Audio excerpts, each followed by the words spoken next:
I think it was around 2 p.m. The second truck rolls up. What do you think is in that truck? Not everything you're looking for, probably, if I'm a betting girl. Oh, no. They sent us cables, but they sent us the wrong cables. Of course they did. Hey, everyone. I'm Jen Santos, and this is Mayhem and Method, where event pros tell the real story of what happened and what it reveals about how events actually work. Welcome back to another episode of Mayhem and Method. I'm here today with Elias Jen, the founder of Tractus Events, an event production agency that specializes in hybrid and in-person events for Fortune 500 companies. Elias, thank you so much for being here with me today. Hey, Jen, it's good to be here. I think this is going to be great because I love watching all of your energy on LinkedIn and all the ways that you geek out about event production. And it's just, I find it delightful to watch, which is why I invited you to be on here today, because I want you to be able to share that energy with my guests today. So what is one of your favorite ways to use AI in your job, if you do use it? I don't even know if you do, but if you do, I'd love to hear about one of your favorite ways to do so. Oh my goodness, just one? I don't know, That's going to take 3? us a little while. Honestly, we've gone all in on the AI bandwagon. Like we make a lot of our own production tools for doing our virtual and hybrid events for our clients. And so a lot of times if we need to make a custom adapter for something, like again, for the most recent charity marathon that we did, we needed to create an adapter between the company that was providing all the timing information and the software that was generating our on-screen graphics. And so something like that used to require days and weeks of developer effort, my developer effort.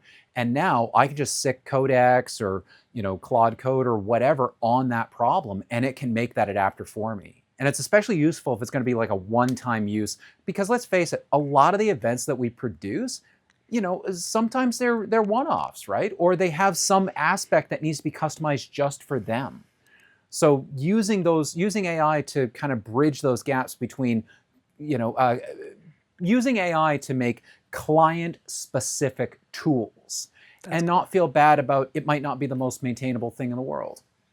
Another one that we use AI for is custom titles. So we discovered how to prompt Codex and AI to say, hey, here's my client's brand package, here's their look and feel, here's their preferred fonts. I need you to make an animated lower third specific to this client's production that we can bring on and bring off air. And it does it. It's amazing. That's really cool. That is really, really cool. And I love the client-specific adapters, because that's something that in the past you'd have had to pay, easy 5 figures to be able to solve for, right? And now you're like, hey, X, Y, half hour, a couple of kind of smoke tests, and you're good because you only need it for 48 hours maybe? It's just not that big a deal. That's great. I love that. Yeah. And another one that we used it for was we had a client, they wanted to do a scavenger hunt at their trade show. Scavenger hunt / quiz. And so you get all the answers to all the quiz questions by going and visiting the exhibitors. And so we needed to create a quiz and show a leaderboard for that. And again, do we go and try to customize something off the shelf that requires a login and all sorts of other nonsense?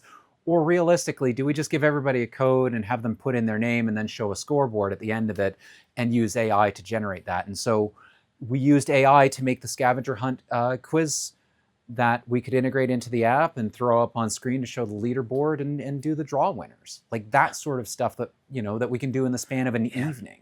Yeah. As opposed to, again, days and weeks of developer effort, or finding that third-party application that, realistically, they want a yearly subscription for something that you're going to use for 3 days. Yep. Yeah. That is so cool. I love this. I mean, AI, once we get past just using it to write marketing copy, has so much potential for those of us that actually run the shows, that I'm really excited to see what people like you and others start doing going forward. Oh, yeah. And not to mention all of the show programming that we do. I mean, my guys, Luke and Mike, they basically pre-program all our shows now. And, with AI, we can just, say, here are the different cues. Here's what we need to trigger. Go make our templates for punching the show. That's cool. That is so cool. Yeah. So I want to hear from you. One of your I'm going to call it a mayhem story, right? Because this is mayhem in method, of something that really went sideways on site. Spend a couple of minutes telling me about what that story is for my audience and kind of put us in that space. And then what we'll do from there is we're going to kind of back up in time, and we're going to talk about what I like to say is what happened before what happened. Because there's always something to learn, and it's never actually the moment that kind of went sideways on site that caused what went sideways on site. There's always 18 steps before that. So I will hand it over to you. Well, the one that sticks out in my mind right now, because I've got two stories in mind, but I'll go with the one that happened about 2 or 3 months ago. We were on site at your typical hotel venue with the typical in-house AV provider. We all, it's the big one. We all know who we're talking about here. They recently retracted their IPO, so there's your hint. And subtle, yeah. Yeah. And I want to preface this story with the folks that we were working with on the ground were fantastic, but they were dealt a hand that was just completely unplayable. Let me set the stage. So we have a 3-day conference plus trade show, multiple breakout rooms, main stage, trade show with a ballroom, right? We're all familiar with that kind of a setup. Each room needed to have 2 cameras minimum, plus a downstage monitor for confidence notes, presenter notes, countdown timer, projection of slides, and a little bit of image magnification, iMag. Like we wanted to throw cameras up on the projectors. Fairly straightforward show. And we had a number of production meetings with the in-house AV company ahead of time. Now, one of the warning flags I should have probably paid a little bit more attention to was on one of the early quotes we got, there was going to be a boardroom meeting. And this boardroom meeting was about 2.5 hours long. And we said, we need a screen in that boardroom it was going to be about 8 to 10 people in this boardroom, little conference boardroom. We need a screen in that boardroom for the team that's meeting in there. And so the venue quoted us, I think it was like a 3,000 or 4,000 lumen projector, which is like what you would use to light up your main keynote stage. And I remember saying to the venue, you realize this is for a breakout room with 12 people. If we put that projector in there, we're going to cook these people. Yeah. Like, this is overkill. And so they came back and said, oh, we're sorry, we'll quote you a monitor instead. I thought, okay, fine, whatever. So we have our production meetings, we figure out our stage plots, we figure out what gear is going to go where, and we set the AV order up. Okay, great. We get on site, and on the first AV truck, half of the gear is missing. Just a full half of the gear is missing. And the gear that we have is not set up. And also come to learn that the gear that we had ordered around for cameras, our cameras that we had ordered, it turns out they weren't actually owned by the AV company, they were cross-rented. So were the audio mixers. And some of the projectors were cross-rented. And none of them were staged and set up and ready to go for our event. They were still locked on the settings from the prior event. Oh, no. And then the on-site AV team had no idea how to reset all of this stuff. Oh, no. Right? Yeah. So as we're burning time trying to get everything set up and figure out, what do we need to, what does the AV team need to go back to the warehouse and go get? We're also simultaneously going, okay, we need to reset half of this gear.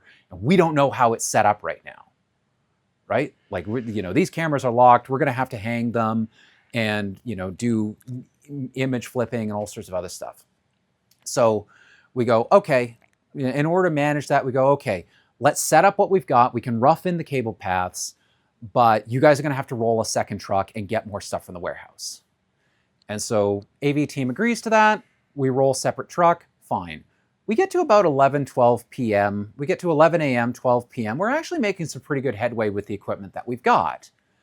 And my brain is going, we're in okay shape here.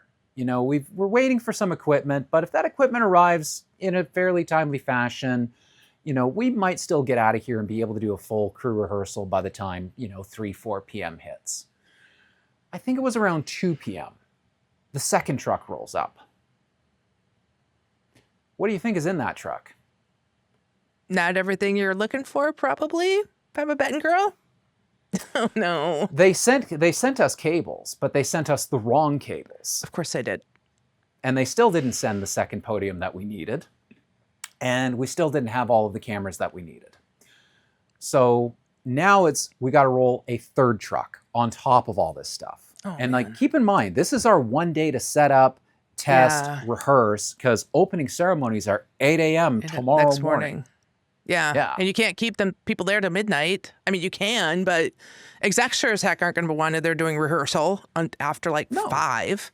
I mean, yeah. No, exactly. So as we're navigating this situation, I go, okay, whatever. We're going to have to deal with this. We're going to have to continue to set up as much as we can. I'm going to do some Q to Qs and do some testing with the crew, get them all trained up so I can let them go for the rest of the day.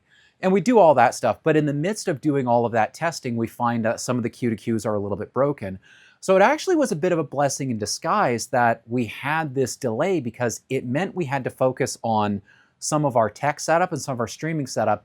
And it unveiled some of the last minute flaws in that setup, which we had a chance to kind of focus on that and fix it at, say, 4 p.m. rather than, being there till 11 p.m., finding out that we've got the right gear now, but our setup is busted. Yeah. What are Q to Q? Real quick, what are Q to Qs? That's a phrase I'm not familiar with. Sure. So the idea is we're starting at, say, on our stream deck. So we're using stream decks to punch our show. And so we're saying, okay, QA1, that's our pre-session reset. So that brings up the title slide, that brings up the countdown timer, that cues the music, and that starts the stream online. So that just resets the room so that, when we hit A2, roll sponsors, the sponsor loop rolls online, everybody's, seeing that, we can confirm everything works. And then when we hit A3, we transition to our main camera, the projectors go to the slides in room, and the downstage monitor has timer plus slides. Cool. And then, so yeah, we're punching through the cues are the different segments of each of the live. Yeah, okay, that makes sense. Thank you. Yeah. So for us, when we had these issues with all the equipment that was being rolled for us, it gave us a chance to say, okay, we're going to focus on what we can control. We're not just going to sit here and twiddle our thumbs and go like, oh, we can't do anything. There's always something to do on site. And so we found something to do, which was check to make sure that our streaming setups made sense. And there was 1 or 2 little last minute bugs that, once we're on site with the equipment that we had, we needed to sort a couple signal paths out. So we got that sorted out. And then once the gear arrived, we're able to rough it in, test that out, make sure it works. And, I got out of there pretty late, but it made for a really comfy 3 days. My guys were able to just run the show, run the breakout sessions on their own, and by the time we were halfway through day 1, I actually had a little bit of downtime. It was nice. That is really, really cool. And I mean, I think what right that up says, until the fire alarm. Well, yeah, that's a whole different thing. Which that was a fun. Actually, that was the biggest. That was another lesson in anybody. If you're running an event and you don't have if you've never thought about what do you do in case of emergency or in case the fire alarm goes off, you should create that plan. You know how on flights we always do the safety briefing? Yep. And you go like, well, I know how to put on a seatbelt. I put on a seatbelt a million times. Like, you still do the safety briefing on takeoff, and just before landing, they remind you, be mindful of where your exits are in case of emergency or a case of evacuation. Yeah. It takes 5 minutes at the beginning of the show. In case of fire alarm, take these exits, take that exit, stay where you are. We'll do a head count. Because we did have the fire alarm go off, and it went to a phase 2, which was a full building evacuation. Oh, geez. And this was right after, now thankfully it was right after a session closed. So everybody was going on break, but then all of a sudden over the radios, we got, fire alarm, and they're telling us to evacuate, and they were sealing the doors. Oh, geez. And so, one of the organizers and I, we tag teamed, went out, made sure our rooms were cleared, made sure our people were rallied where the rally points were, secured our different rooms, and waited for the all clear from the venue. And then we got the all clear from the venue, got everybody back into the rooms. And then due to the magic of remote production, we were still able to start our final sessions of the day on time. Despite Holy cow. fire alarm. That is amazing. That is super, super cool. I've had I've had bomb threats. That I've had. I've had to cancel event because of a hurricane already. Those are probably the two biggest things that I've had to go through. I have not yet had a fire alarm. But I just did a big flagship event, 20,000+ person flagship event. And we did have to go through I'm event tech, right? We had to go through the whole, what would happen if actually we were completely down with the internet? Like, can we still scam people into sessions? Turns out we could. I don't know how those sessions would have gone, but we could have scammed people into them. Yeah. Right? Like, I don't know what the production team, I didn't sit through their meeting, but I knew how to actually keep the scanners going. So yeah, but I mean, these are all the things we have to think about, right? Yeah, for sure. Yeah. And then there's also, there's event security too. I mean, we had one event where we had a VIP and VIP speaker, and that VIP speaker had some threats against them. And we had a known credible threat of a possible unregistered person who was attempting to get access to the event. And so we were very strict that year about anybody that's on the floor without name badges needs to be escorted to the registration desk to make sure that they are who they say they are and they have valid registration. And we bumped up our security measures. Yep. Yeah. It is the sort of stuff that you do have to think about. Yeah. I mean, I've seen more and more events actually starting to go with photos on their name badges for that exact reason, right? People, particularly for a longer event, somebody goes one day or a big trade show, and then you swap your badge with somebody else, and you swap your badge with somebody else, and suddenly you're granting access to a whole bunch more people. I've seen all of that. So to go back to the 3 trucks, which seems incredible to me. First, I want to say what a great job that you were able to kind of quickly come in and identify exactly kind of like what was missing and when. But you said you were talking about the board meeting or the boardroom and having the big keynote presentation-y thing. I'm sorry, I'm forgetting what that word is. And they just swapped it out for a monitor. And you said that should have been my clue. So that should have been your clue about what? Being a lot more, because I've worked with venues a lot and I've worked with different AV teams, and my general experience has been that if you say, hey, I need a monitor, or I need this, or I need that, when the venue is quoting out, or when the venue's preferred partner or exclusive partner, depending on who you're working with, when they quote you out a setup for a given room, you have one of the reasons that you go with the in-house provider is you are relying on their familiarity with the venue. Okay. And having an idea of what makes sense in a given room. And the fact that I was getting and picture just your typical boardroom in a hotel, right? Yeah. Seating 12 people. Why on earth would you put a projector in there that you would have used on your main keynote stage? Yeah. Okay. Right? You're just going to bake everybody that's in there.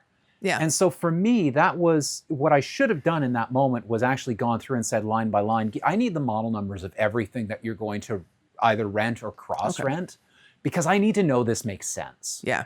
Because if you can't quote a boardroom properly, I have serious questions about everything else on the quote. Yeah. Okay. That makes perfect sense as you say that, because you're like, Spidey Sense is telling me they can't even get a boardroom right. What are the odds of them actually getting the rest of the show right? Yeah. It's kind of like, it's like when you get an RFP and you're like, I don't think you understand what you're quoting here. Like, your price is so ridiculously low. That's what I see a lot of times, right? People want to win on price. And so they way under quote. And I'm like, this is going to end real. And I'll actually steer my clients away from those people. I'm like, they have no idea what they've just quoted here, because they are going to lose their shirts on this engagement. And which means they're probably going to be massively understaffed for it, or they're so inexperienced, they don't even know what they don't know in this situation. There's a related factor of this, which is independent AV companies trying to underprice or undercut the in-house AV, right? Trying to save the client money. Yeah. And here's the deal. Encore has gotten bigger and bigger and bigger over the years. That's a fact. And this idea of, I'm an AV company and my business model is going to be whatever quote you get from Encore, we're going to undercut it by 20% and come in cheaper. Yeah. Well, that business model, that might work in the short term to get the clients that are most price sensitive. But then all you need to do is turn around and say to Encore, yeah, we're not using you for AV, and all of a sudden the internet and Wi-Fi is $20,000, right? They'll just make up the difference there. Yeah. But the bigger issue I have with that is oftentimes when I get quotes from Encore or other in-house providers, I actually don't always have an issue with the number that they quote. I have an issue with the amount of value that's being delivered for that number. And I think there's an opportunity for independent AV, third-party AV companies to say, okay, cool, Encore quoted you $150,000, $200,000 on this show. Let us show you what you could get if you go with us, right? And all of a sudden, these in-house AV companies become, I would love to see a world where the in-house AV companies, maybe this is a pipe dream, right? Where the in-house AV companies become the budget or economy option. And the third-party AV companies are like, yeah, you want to put on a show? Yeah. Okay, yeah, it's going to cost more, but look what you're going to get. You're going to get a fully staffed production team. You're going to get a production team that's actually going to get paid a good day rate. And, you know, they're going to be somewhat trained on the latest stuff. You know, like, no offense to the, and again, there's no shade to the AV company I was working with on site, but I work with NDI technology a lot. So it's a way of sending audio and video over network cables. And I was telling the on-site techs about this NDI cameras and NDI devices. And it was the first time that they had heard of this stuff. NDI's been around as a technology for 10 years. Oh, wow. And Pro AV and other institutions are starting to latch onto this idea, and broadcasters too. And I was sitting here thinking, this is a major AV company, major in-house AV company. How are their in-house staff not trained up on the latest stuff, considering what they're getting billed out at? Yeah. Yeah. And I feel like your world is very similar to mine in that, you know, we kind of I see in the industry, not us personally, of course, but I see in the industry, right, the software and everything is kind of old and you've been using it for 15 years and this sort of like legacy stuff just sort of lives on. And I feel like AV is, and a lot of times the event planners we work with, they bring us in after the fact, right? They've already signed the contract. They've already got the budget. And then it's like, oh, yeah, I mean, I guess, like, I was on site not too long ago at a field marketing event, and somebody walked up, like, an attendee walked up and said, yeah, you guys look like you have your act together, and we have an event in 2 weeks. Can you help us out? Oh, no. I'm like, what?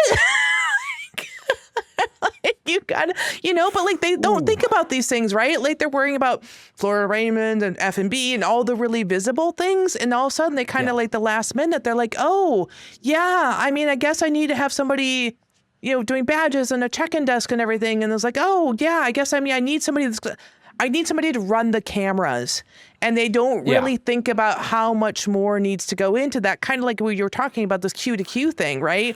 And the fact that when you bring in a professional that has done this thousands of times, you have everything so scripted that you can literally be like, okay, you know, button 1, button 2, button 3, and your team can be, like you said, you can get a break. You can be relaxed a little bit. Somebody can go and actually run off to the bathroom. Wouldn't that be exciting? We get time to eat. All those things. And then what I love is when you're so organized is that you get a few minutes to kind of think about the surprise and delight elements that you can add. You could say, you know what, this is table stakes for us. But if you really want to impress your audience, these are the things that you can add. And I think that's what I feel like my very long way of saying that, feel like that's what you were getting to. Yeah. Exactly. It's let's put on, and let's not just put on a show, let's put on an experience. Yeah. Because tying this back to the business side, if you surprise and delight your audience this year, they're going to be more likely to buy tickets for next year's event, and they're going to be more likely to say to other people, you need to come, right? Yeah. And then this just also feeds into social media and every other marketing strategy that you can think of. You've got footage of this amazing experience, of this amazing event. Oh my goodness, I need to be part of this. You can crank up that FOMO to 11 for next year's event. Totally. Because one thing that I always keep in mind is like, what we do this year is going to set the difficulty level for next year's ticket sales, right? Yeah. Yeah. Yeah. Like I look at some of these events, like, I feel like it was Canva, like the last couple of years, like they did some really cool stuff in their keynotes, right? And I was like, I mean, I use Canva, sure, but I'm not like a Canva user, right? And I'm like, even I want to go now because it just looked so cool, right? Yeah. And I think that's what everybody does. And they're like, oh, even if I'm ancillary, like sort of use the tool, I'm like, maybe I could shell a few $1,000s to be able to get some cool selfies there. Sure. Yeah, exactly. Yeah. Exactly. So another thing to keep in mind too is if you've not worked with, if you're planning an event, like make sure the venue has a stage. Like we were working in a venue, actually. This was down in Tampa, and the venue themselves, the client I was hired by, did not realize that venues don't always come with stages. Oh, yeah. And so we had to get stages trucked in, and this event was going to be a one-day kind of workshop-y, with some keynote speeches. But we only got access to the venue at midnight. And the show started at 8:30 a.m. Yeah. And no stage, no AV, no tech in the room. Like, we got a box with all of the air inside. We had to transform that into an event space, and still get some sleep somewhere in there. Yeah. And yeah, it was in the middle of downtown Tampa. And yeah, we were trucking in stuff and coordinating all that. And so it's like, yeah, you need to make sure that your venue actually has a stage. Yeah. And you want to find that out as soon as possible, because yeah, that's going to add to your costs. The worst time to find out about all that stuff is about 2 weeks out, right? Right. Exactly. Yeah. You can't do anything. It's way too late to try to reserve stuff. Whatever you're going to get is going to be like third tier, if you can get it at all. Post-show, I mean, it sounds like you guys totally killed it. Did a great job getting the show done. It went out, you said you got a break and everything. So talk to me about kind of like the post-event debrief experience with both the client and then the venue. Like, I'm just dying to know what those conversations looked like. The venue hasn't really returned our calls, so that's Weird. a little bit awkward. Weird. So the venue AV company has not really returned our calls, but the venue themselves, they were fantastic to work with. They were, they were apologetic for the alarm and all that. And, we said, like, look, that's outside of your control. You don't need to apologize for that. That happens. We appreciate the fact that you guys, invoked emergency protocols and treated it like an actual emergency, right? Yeah. Aside from the fact that you're required to do that, you still did everything by the book, which is what we expect. Is like, everybody can be happy once the whole event is done. You did what needed to be done. That's cool.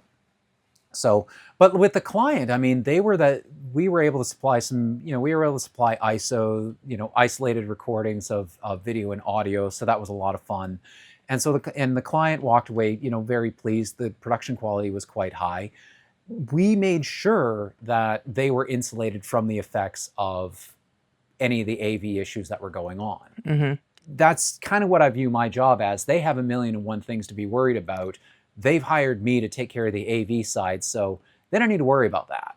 As far as on site, as far as the client was concerned, yeah, everything's, we're setting things up, we're tweaking some things. They don't need to know that there's a second or third truck that needs to roll. Yeah. Right? Yeah. And so from their side, they were happy and pleased in all the debriefs. Like, there was nothing, on that side, there was nothing really to discuss, aside from the fact that, we were very frank with them and said, listen, in future years, we need to think about, is it worth negotiating AV and internet with the venue before we, sign with the in-house AV provider? That way we can lock in those good rates for AV and Wi-Fi and internet. And then we bring in a third-party AV company that isn't the venue's preferred, because we're going to have a lot more control over that. Yeah. We're going to be able to control the logistics of that end to end. And it's not that I can't have it's not that I must have full control over every aspect, but when I've got the ability to say, I need the following equipment and I need the following SKUs, and I need you to guarantee me that you're going to give me the following pieces of equipment, with a third-party AV company, I'm much more likely, and my experience has been, I'm much more likely to get exactly what I asked for in show-ready condition, rather than whatever stuff they happen to have lying around at the back of the warehouse or cross-rented, from another event the night before. Right. Yeah. So, and I think that's exactly right, is that the client does need to know what's going on, right? You handle it all and then have the conversation afterwards. So in this case, just kind of backing way up in time here, it sounds like the client had signed the contract already. They had closed everything, and then they brought you in after the fact, right? Yeah, and honestly, that's Yeah, as much as kudos. we've all tried to campaign for that, of clients not to do that, it happens. Exactly. Like, I get it. There's pressure. You want to sign the venue. You want to make sure you've got a space for next year. There's 365 days in the year. And if you've got an event that you say it either happens in May or June or April, there's only so many cities. There's only so many slots you're competing for space. I get it. Yep. But it's like, let's get that conversation started as early as possible in the process, because as soon as you sign that contract, your leverage is gone. Exactly. No, that makes perfect sense to me. Well, I want to thank you for being here today, because I know I learned a ton. It was a great conversation. So many good takeaways from it, and all things we all know the venue should be doing differently. And I love when we're able to kind of like go behind the curtain, or in this case, behind the pipe and drape, and see what actually happens to make a show work. So I'd love to have you take a minute, tell my listeners today a little bit more about you, where they can learn about you and your business, and how they can connect with you afterwards. Yeah, for sure. So if you're ever looking to get in contact with me, easiest way is I post a lot on LinkedIn. You can find me on LinkedIn. Just look up Elias Purunen, Purunen. Yes, it's made from unwanted Scrabble tiles. I can't do anything about that now. So there's two parts to what we do. One is just the direct event production. So virtual and hybrid event production is our go-to. We started virtual first, and then we bring hybrid broadcast. We integrate with a lot of AV companies on site, have a lot of fun doing that. And then the other side of that is we build a lot of our own tools, both hardware and software, for event production. One of the tools that we built just recently for a Fortune 500 town hall was the presenter. They needed to control their own slides. They wanted to use their DSAN clicker. But we needed to control slides for the English live stream, the French live stream, the in-room notes, and the on-screen, the in-room projection. So we needed to trigger 4 PowerPoints. But the kicker was that 2 of those PowerPoint machines were hanging out in our data center. So we've got 2 PowerPoint machines on site, 2 PowerPoint machines in the cloud. How the heck are we going to control all these things? So I made a simple little hardware box that we plugged the DSAN into, and it sent the signals out to all 4 of those PowerPoints and kept them all in sync. So that was fun. So that's some of what we do as well. So if there's any custom integration work that you need to make your event production bits all work together, we build those as well. So you can find out more about that stuff by going to tractusevents.com, TRACTUS events.com. Those are probably the easiest ways to find me. And if you want to hear my rambling about why I think virtual events are so awesome, I've also written a book called Memorable, Profitable Virtual. It's available anywhere fine books are sold. Shameless plug. Excellent. I love a good shameless plug. And I'm right with you on virtual events. I think we could do a whole nother episode on like just the value of virtual events, 100%. And as I say that, I'm really going to set that up with you. The fact that they're a pipeline for your in-person events. There's that. And there's many, many, many other reasons. We could talk about accessibility. Well, accessibility is a huge, huge one for me personally, for a lot of different reasons. So I'm seriously going to set that up with you for like a couple months down the road. So let's do that. Let's do it. Let's do it. Okay. So I want to thank you so much. This was really fun. And I would say for anybody that's listening or anybody that's watching this today, go back, check out Elias's LinkedIn, because it's just really super fun to watch his passion behind everything he does. Thank you so much. Thank you. Thank you so much. This is fun. Thanks for listening in to another roller coaster someone else rode so you don't have to. If you enjoyed this conversation, please take a moment to rate, review, subscribe, and share so other event pros can find the show. Until next time, tame the mayhem.